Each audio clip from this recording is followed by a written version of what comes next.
You are now listening to the Superhero Education Podcast, featuring Professor Eugene Pitchford and Dr. Steve Gerner. We are real educators tackling the real topics in education. Listen to be informed, inspired, and entertained. With no further ado, here are your hosts to the Superhero Educators Podcast. All right, we want to welcome everyone to the latest edition of the Superhero Education Podcast. My name is Eugene Pitchford. I'm happy you're joining us tonight. Steve, how's it going? It's going. It's been a long week. Feels good to be back at the podcast with you. A lot going on in our worlds, a lot of information, lots of meetings, all positive, all good stuff. Yeah, I agree. It was a very interesting week last week in my world of education. But we're looking for bigger and better things this week. This is our third show in a series of 5 podcasts. This is number 3. And Steve, let's pretend that this is someone's first time listening to like the last couple of shows. So we came up with Renew. And it's a process for educators to consider as they move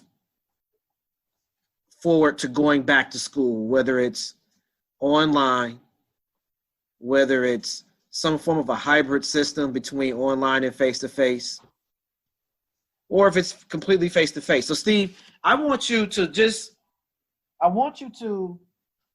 go over Renew, just like maybe like for 20 seconds, the R and the E, because we're gonna get to the end today, but I want you just to go over the R and the E, relations, experts, and communication. If you could just touch on that for someone who hasn't listened, to make them want to go back and listen. Sure, and this is really a consideration, a checklist for families, a checklist for educators. It really is what we came up with, and we believe you can remember the word renew. That'll help you as you go forward.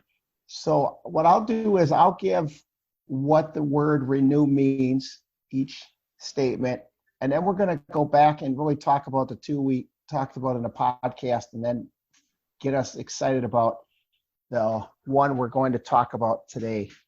So the word renew, we have relationships, expert in communication, necessary technology, emphasis on health, and what's the plan. So we really have five scenarios, 5 different really considerations that we want families and teachers to consider as we're starting a back to school process. We talked about relationships, positive relationships being the hallmark of an effective teacher. We talked about in a previous podcast how it's essential to the success of all students and how we can bridge families and the school through educational goals, culturally relevant projects, really that communication, getting to know the teacher. And then we went into expert in communication, how communication is imperative during this time when schools are experiencing novel challenges, and how it can be overwhelming if we're not communicating. So we need to understand the learning obstacles. We need to understand the children that are before us. Parents need to communicate with their teacher, be in regular contact, so they can really form that bond with the teacher and have a great start to the school year. And that gets us to where we're at today with the N, which is necessary technology. I love this because at the end of the day, especially for our schools that are going hybrid or completely online, the N, the necessary technology, may make or break your process completely, one way or the other. You can't get around it. You can't avoid it. You can't stick your head in your sand on this one right here. You either got to do it or not. And one of the problems we saw when what happened across the country, we saw what happened is COVID-19 hit, and it was really a shock to everybody, right? So everybody's deciding, how do we handle this in education? And what we saw there is we saw the social economics, the disparity right away. Because we talked about this in the past, we saw high socioeconomic areas around our country, they just transitioned rather seamlessly with the technology. They said, okay, take your school Chromebook, go home. They were able to get online, and they worked through in a virtual landscape. And then we saw there, mostly our urban districts around the country, where they were handing out packets. They weren't ready to do online. They didn't have the capability for the learning activities to go online. Parents and families weren't connected possibly online. So it was a disaster in many areas across our country. So it became an equity issue. Absolutely. Which, and I know we've talked about this before offline, but if you would have said, hey, 3 years from now,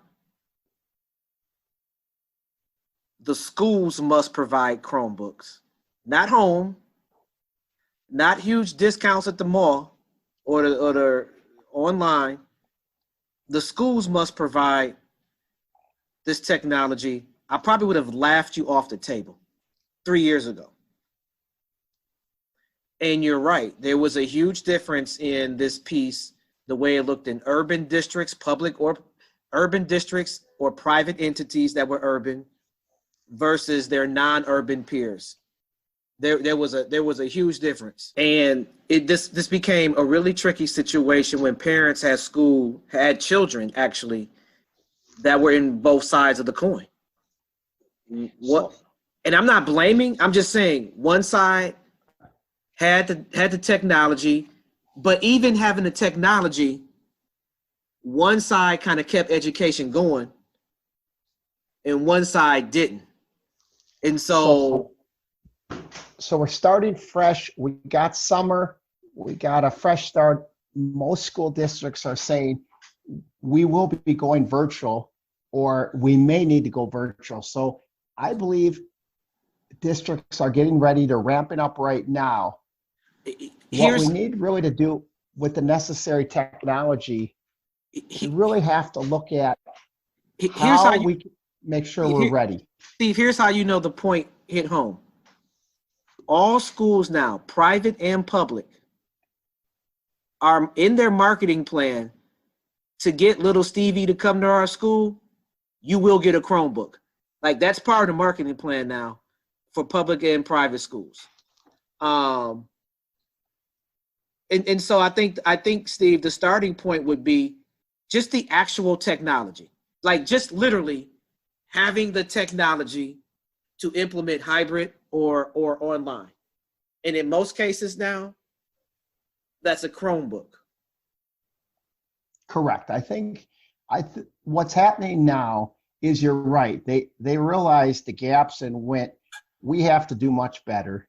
And they are coming out with making sure they have the technology to form it. I love when I'm seeing some of the districts around our country, they're forming partnerships with, whether it's Microsoft, whether it's computer stores, whether it's the internet, the actual internet company.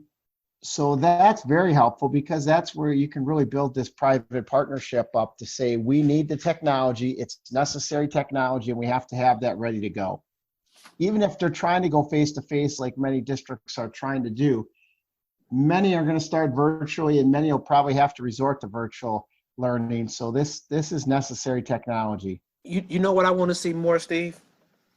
And there's probably a reason why you don't see it. And this is going to, I don't know. We have to also look at how a lot of people use tablets. How do we convert tablets to work in the programs that schools use? So many kids use tablets. And sometimes certain apps or certain programs just don't format well on the app.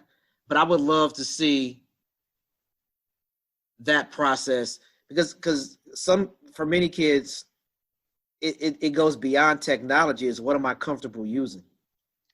That's true. That's a great point. There's And probably some limitation with the technology to go to tablets with the typing. There could be a problem with that where some teachers probably say, because I was thinking if I'm teaching and I want students to write a paper, I may feel more comfortable if they're on the Chromebook, but then I can see with the tablet too, the way the students can type, they probably can do it just as well on the tablet. So you're right. I do feel that's something that we should be addressed. and you know, that's just my weird way of looking at things, and I think since we're going to spend a lot more time, we have to have a really solid program on repairs from Chromebooks too. That's another excellent point.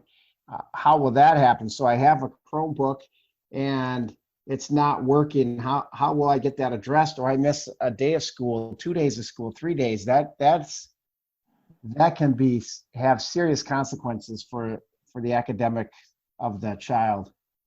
Right. That's one of the things that just little things to like just enhance the Chromebook plan. I would hope teachers now have explored like additional programs and apps to engage kids while we have time. Like, so right now, it's not a surprise. Most districts know what they're doing, so it gives us time to further explore.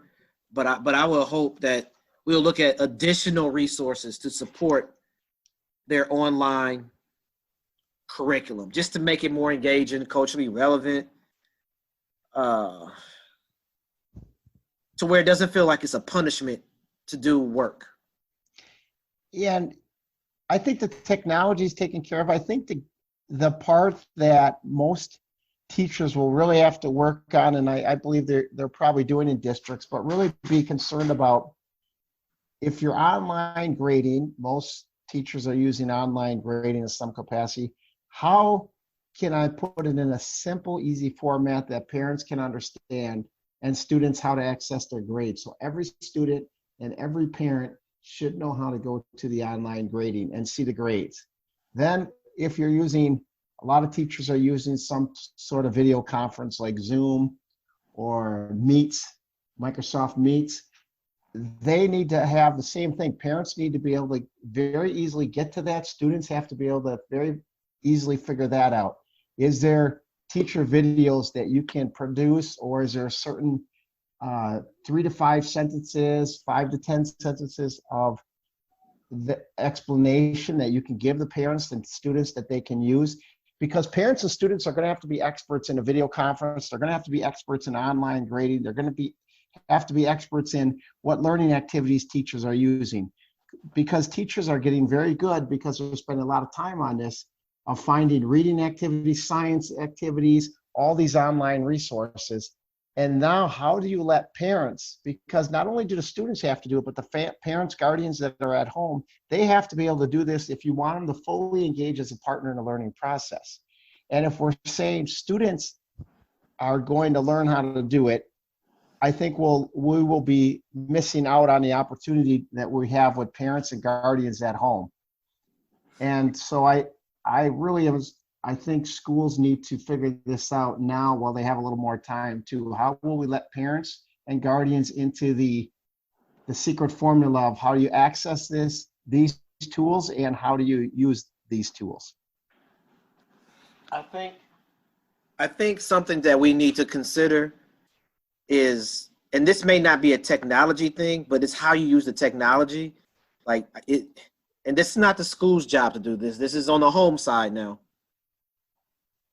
Do you have a place to work? Like, do you have a setup? Are you using the desk? Is it the kitchen table? Is it the dining room table? Is it you putting the laptop on your waist and you're sitting on the couch? I mean, just how are you using this technology to make it the most beneficial for you? You know, I would encourage all parents to have an identified spot for your child to do homework. If you have multiple children, have multiple. Each child should have their own spot. just a way of upkeeping the technology, and just having to build in a routine to use the technology, I think is super important. One thing I've seen from just watching kids from March or April per se, the students that are more successful, they all had identifiable spots to do their work or to utilize the technology, where it's just not a different spot every day. What's your thoughts on that, Steve? I agree. You can practice that now. You can go through here's where we're going to be. We'll be watching, somebody will be watching, a sibling, a relative will be watching television in a different room or a different level of the house. Therefore, you'll have this interrupted. What if you want to use the bathroom? What if you need to grab a snack? How will we do that? How will we do it if you need something to write on paper? Where will you put the power cord, because you'll need that? What kind of background will you use when you're video conferencing with your teacher? How will you, when the teacher says get up and stretch or get some exercise, how will you do that? All that is what needs to be done now as you're preparing for the school year. I found it fascinating. So Eugene, you and I have been interviewed across the country as experts in urban education with news media and others on our plan, and we're laying out our plan here through our podcast as well. What was interesting is, and we talked about this, but no one captured this as they edited down what are some quotes, and there's limited time when you're talking to press and what they can record in written form or video. But as we talked about it, no one captured onto this concept, and I think it's important, is we know we're going virtual learning for the most part for a lot of school districts across the country. And I believe we need to be doing this right now. Like, let's start now, because what happens is we know we have a gap because we went from March online, we went to summer, and we'll start up in most of the schools will start up in September. And then in September, we're going to say everybody's online. But can we right now, can we give and provide, and here's what I would do as if I was in charge of the district, I would give learning activities right now for students and hopefully reduce some of that gap. So what I mean by that is I would go to our school district website, and I want you to click, or I want teachers right now to put on their websites or on maybe we could just make it easier for everybody. We're going to do it as a district. Here's the math activities that I need you to go through. Go to your username, password, go on these and start working on your math problems. Much like your flashcards in the past, right? Work with your families on these flashcards, work with these sight words at home. We need to be doing this virtual learning right now. There's nothing magical about September and saying, let's start virtual learning. And I'm not saying the teachers need to be engaged fully. I think this can be independent work. We need to get the families and the guardians and everybody to know there's opportunities right now that your child can be learning. So it's you know why that's brilliant? You know why that's brilliant, Steve? This is a great point. I've never thought about it the way you said it, Steve.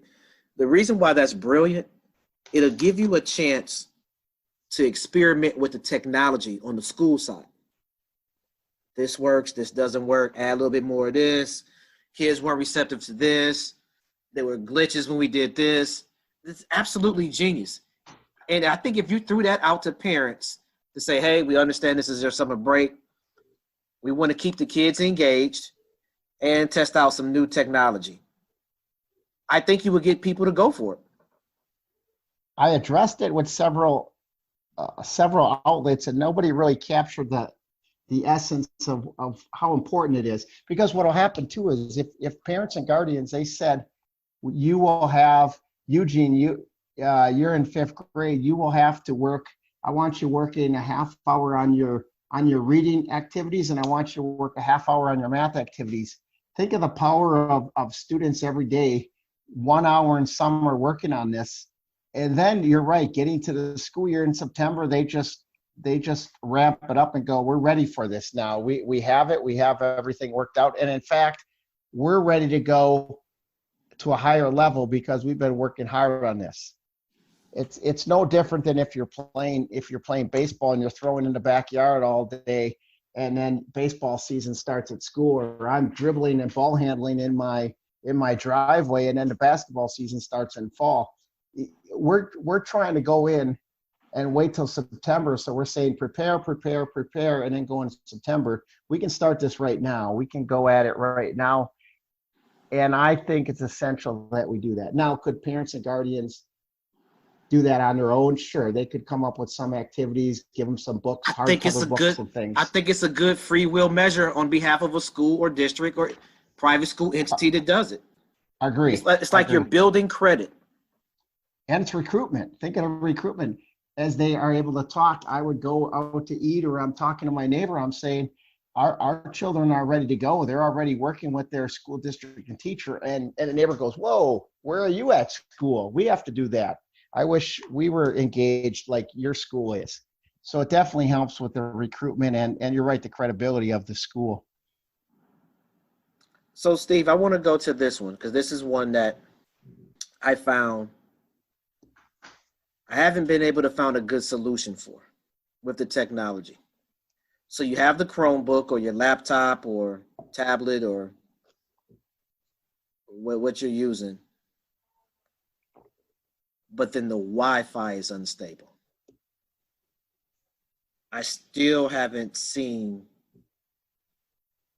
a thing to get around that yet. I see a lot of companies, the larger internet companies, offering some huge discounts based on income, based on need, and I like that. I would hope that they would get to that point too. If I could call up and go, I live here, I'm in this program, and I need some stronger internet. It goes out Wi-Fi. I would hope that they would continue to work with those customers. At least on paper, they're doing it, and I'm seeing getting some feedback from people who are utilizing it, saying it's helping them. I would hope that the companies would step up and say, we're going to help you and problem solve that as well. Yeah, that's just one I just haven't, and honestly, that one, it hasn't been like necessarily an urban thing, because we have kids in the rural areas also, or, some places you have families, 5, 6 kids and the parents, and they're all working literally at the same time. So it takes a pull a little bit. Steve, I'm gonna give you a concept, not even a concept, a thought, something for you to consider. The online, and this goes back to the technology and actually the education part. Things that we're seeing: teachers recording lessons, and kids watch it at the approved time.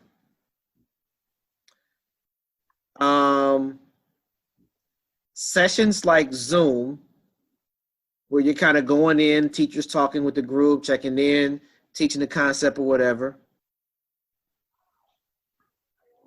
Or it's just, here's the assignments in this technology space, go access it and do it. Like, are we using the technology wrong?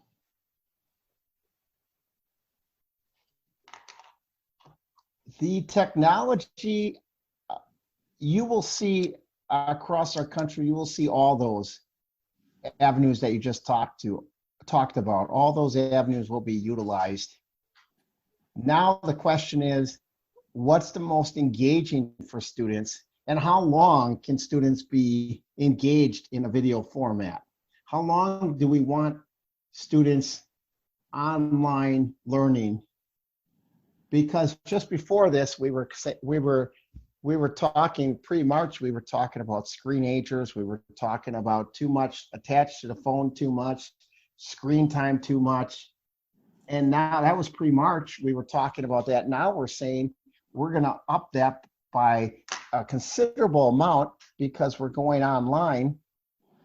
And so I think that needs to really be the question that we go forward with is, how are you engaging the students, and what is the amount of time the students can fully be engaged? So if we're online learning, Eugene and Steve are online learning, how long can we be fully engaged in that process. So I'm thinking about a fifth grader. School starts at 7:30, gets out at 2:45. Now maybe off a few minutes here or there. Are we saying that the student, to get the virtual experience, the student is online from 7:45 to 2:30 with a break for lunch? I believe some schools are going that route. And with obviously there's going to be breaks in there. There's going to be periods of time that disconnect. And then I think there'll be other schools that'll say we're going to try to do it in an hour break, and be done in 3 hours. And then there's others, like you said, are going to say, here are the activities, go at it, and then report in individually with the teacher as necessary. I think you'll see the wide spectrum. The question again is, when we don't have research on this as much as we'll need, and we're going to continue to have to work on this, is how much can a student, and is it beneficial for a student to sit there? I'm telling you, if a student sits there I don't see how a student could sit there engaged for 6-7 hours a day on a screen repeatedly for days and days and days. But the minute they get out of school to the minute they go to bed, they're on their phones. True, but that's content they choose, right? So that's content that I can watch. I can watch LeBron James dunk the basketball several times. I can go on TikTok and watch dance moves for an hour. I can post some of my pictures and see what's happening. That's different than the hard work, the extremely hard work of trying to decode a word, trying to analyze a math problem, trying to figure out the science theory and how do I apply that to what's happening in nature. All that's incredibly hard work. So it's a totally different screen time, right? Totally different virtual world that they're in. So I think the hard work that's necessary, the effort that it's going to take to sit in front of a screen, can students do it? Sure. Is it beneficial for students to be 6-7 hours on a screen for 2 months straight? No. And we're not factoring in the nutrition of it. If I'm not moving and I'm on the screen all day, guess where I'm having breakfast, lunch, and dinner right there, and maybe some snacks. And now I have little to no movement. And I know teachers are planning that out. They're planning out some yoga. They're planning out stretches. They're planning out some exercises. But that, again, is totally different than some recess time and some movement throughout the day. That's a good point. That's a real good point. Do you have a preference of a mode? Because I struggle with it. Because while you were saying that, and I know the pushback, and I know what you're going to say. But Steve, there are kids in schools now that don't participate in gym. A whole lot of kids don't do nothing at recess, and they're just sitting. And there's an adult that's just talk.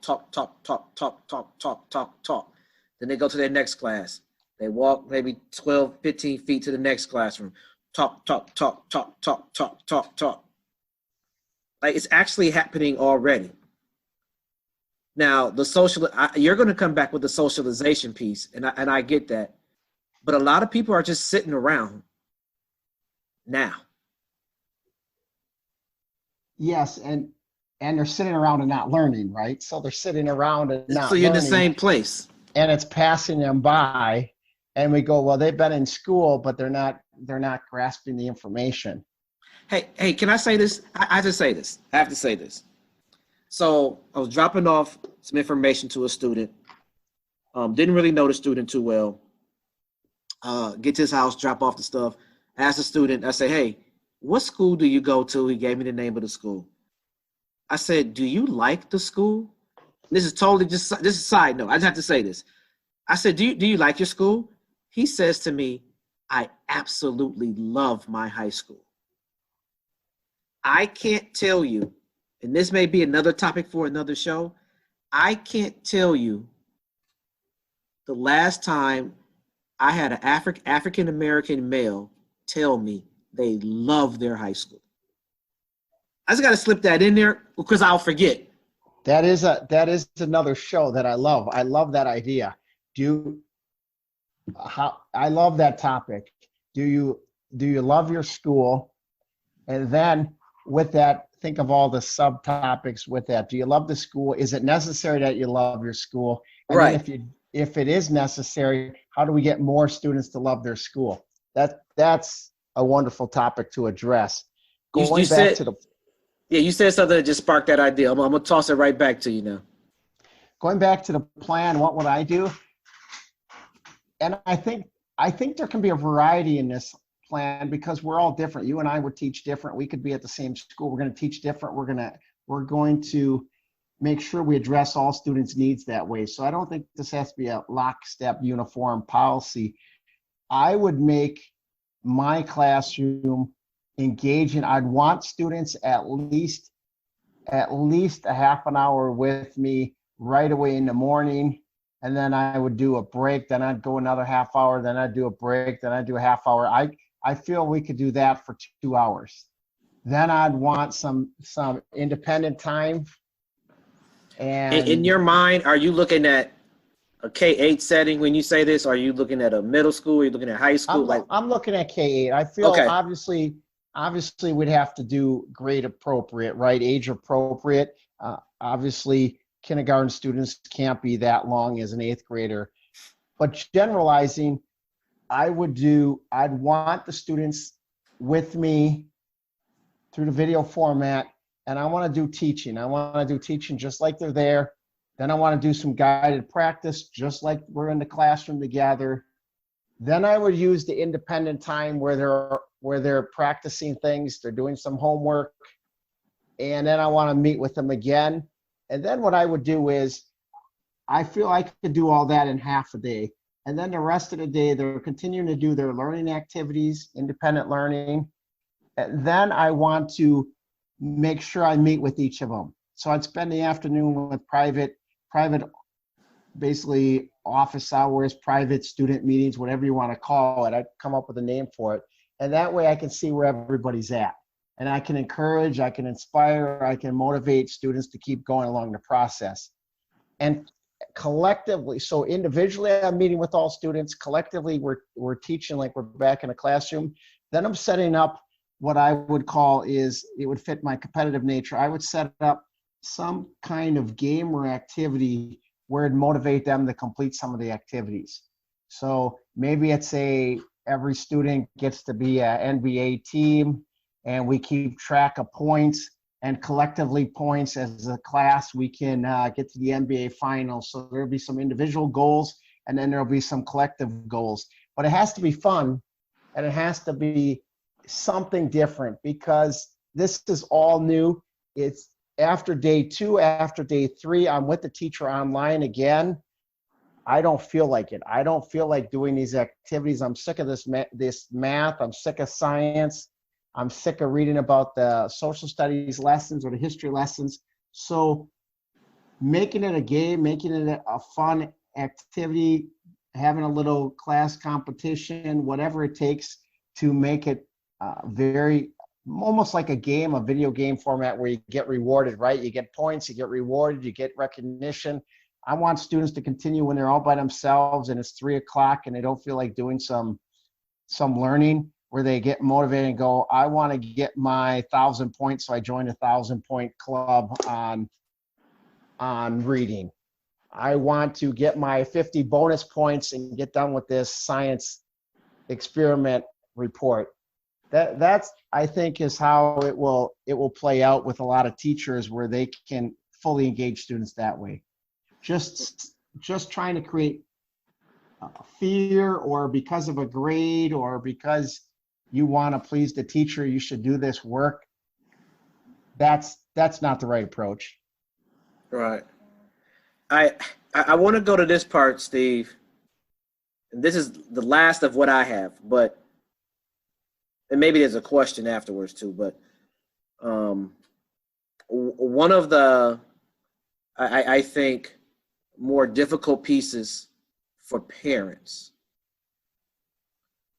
who aren't in the education field themselves was knowing which apps, which technology. We assume they know what to do with a Chromebook.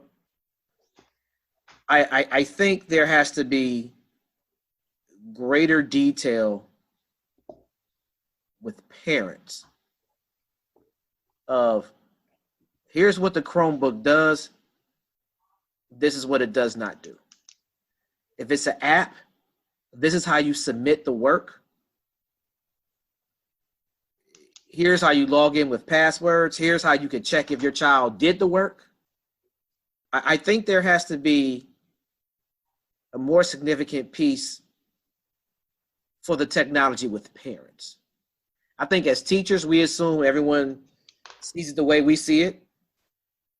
You know, you're just going to plug it in, get the work done, boom, submit, we're all done. But I think parents have to, and it's not to insult parents, but I think you got to walk parents through this a little better than what happened in the spring. So you're addressing what I talked about earlier with having videos, having it on a web page, having teachers talk through it with parents and guardians so that they know as much as the students know. Correct.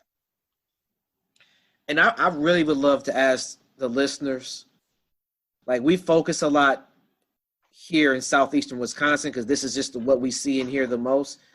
We focus a lot on Zoom, Google Hangouts, and Microsoft Teams. If there's a platform out there that we're just missing, please leave something in the comments or email us or get us on social media. We would love to explore there has to be other options. We would love to hear what those other options are and if they're working or not working for you. But we would I think that's a question I would put out there to our listeners. What do you mean by other options? Like other video options? It's like, yeah, like that is endorsed by your school. Like, because where we work, Zoom is endorsed by our school. Sure. So it kind of it got the two biggest ones, right? So there's other ones out there. I think that's great to get feedback. I think on any of this to give comments from our listeners would be great as it becomes local. There's also education's local, and there's national trends, and there's things happening across the country that it's going to be hard to know what's happening. So I love the idea of getting feedback. I feel the concern, my biggest concern in all this as we come back to necessary technology, I feel the parents need the technology. I feel we're striking that one off. I feel that's becoming, it's happening. It's really happening around it with school districts. They're getting the technology. They're partnering with private industry. I feel school districts are preparing how they communicate with guardians and parents on how to use the technology. We covered that. What we need to watch out for, and what I think will be coming, it'll be out there in the news more and more, and we'll have to watch for this, is how companies are going to come up with, and they have them now, they're going to come up with easy ways. What I would say is for districts to push the easy button and have everything done in spite of the teacher. And what I mean by that is there's going to be companies out there that are going to say, have students go through and pay for our reading software, and you don't have to teach reading anymore. It's all right there. They have just click on the video series and we'll teach reading for your class. There's companies out there that are coming up with right now a math, right? Watch through these videos. There's some already out there, but watch through these videos and we'll be able to teach math virtually. So we don't need the teachers. We just need you to click through and pay for our online curriculum. And that's a concern that we'll have to address, and we'll really have to watch as that's going across the country now, because it'll be an economic thing. I don't have to pay Eugene his salary, his benefits and everything.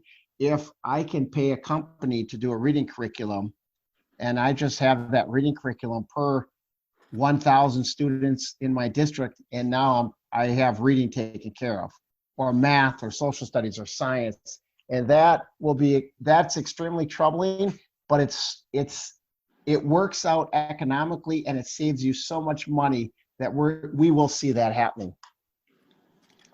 My thing to keep an eye on would be, if we agree in this space that we are in right now that providing the technology is a must. So now that is an expense or a grant writing process for schools, public and private. But if we are in agreement in saying all students must have a one-to-one Chromebook, if that's where we are right now, I could see schools, public and private, turning this into a political situation and saying, okay, we got the technology, but now who's going to take care of the Wi-Fi? And is this something that should be given for free? Someone's going to have to pay for it. Or is it is it your job, Steve, the parent, to have the Wi-Fi? Because we provide the Chromebook. I could see that turning nasty, a nasty fight real quick. So two things you always have to follow on any topic: the politics of it and the money. And that's good advice right there. Yeah. So bringing it full circle, we talked about necessary technology. That was our end on our podcast. So we had the previous podcast, we talked relationships, expert in communication. Today we talked necessary technology, and we have two more in this series, our Renew series. And next time we'll talk about emphasis on health. So we take the E and it is emphasis on health, and then we round it out with what's the plan. Very important information and considerations for families and teachers. I love it. I love it. I can't wait. I can't wait till we get to next week to talk about the health part. I'm looking forward to that. Should be a great show, great conversation. As always, we appreciate the listeners. I want to give some shout outs. I'm going to start with ourselves. I want to give a shout out to Steve Gerner, Eugene Pitchford, superhero educator, in stores now, Amazon, Barnes & Noble. I want to give a shout out to Gumbo for the Soul, Volume 3. And I want to give a shout out to all the teachers out there, administrators, that's just saying, give me the plan and I'll figure it out from there. I love that mind state. It's to prep for this upcoming school year. You're probably going to have three different versions of plans, maybe even more. It's just part of the deal. So I definitely appreciate the teachers out there that's already in go mode right now, and they still have another month to go. So those are my shout outs for this week.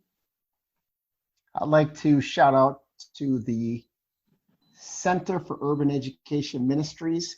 The Center for Urban Education Ministries. We have a very exciting series of professional speakers in urban education. We have a professional development coming out this fall called CUEM. So that's the center's initials, CUEM Speaks. And we have 4 professional speakers talking about topics across the country in urban education. So if you want more information on that, you can go to www.cuemnational.org, www.cuemnational.org. And one of the 4 speakers in our fall series is Professor Eugene Pitchford III. So we're excited as he talks about, in the virtual world, how do you engage students? We talked a little bit about it tonight, but really he's going to dig into how do we engage students in the virtual landscape. So lots of exciting things. Also, you want to connect with the Center for Urban Education Ministries on LinkedIn as well. All daily information is there as a resource for teachers and school leaders. And I should mention one more thing. Twice tonight you called my analysis brilliant. Let's keep that going. And let's not forget about that. It was a brilliant idea. I have to give you credit where credit is due. It was a fabulous I never thought about it like that. Twice you mentioned it, but thank you. You the man. You the man. You the man for this week. You the man. All right. If there is nothing else, good people, we appreciate you listening. Make sure you share with another educator. Make sure you hit that subscribe button. Make sure you share our show with your other educational colleagues. And we definitely appreciate you in advance. And we are out. Thanks again for listening to our Superhero Education Podcast. We hope you gained valuable insights and key concepts to battle the chaos and save the day for all students. Boldly transform lives and be a superhero educator.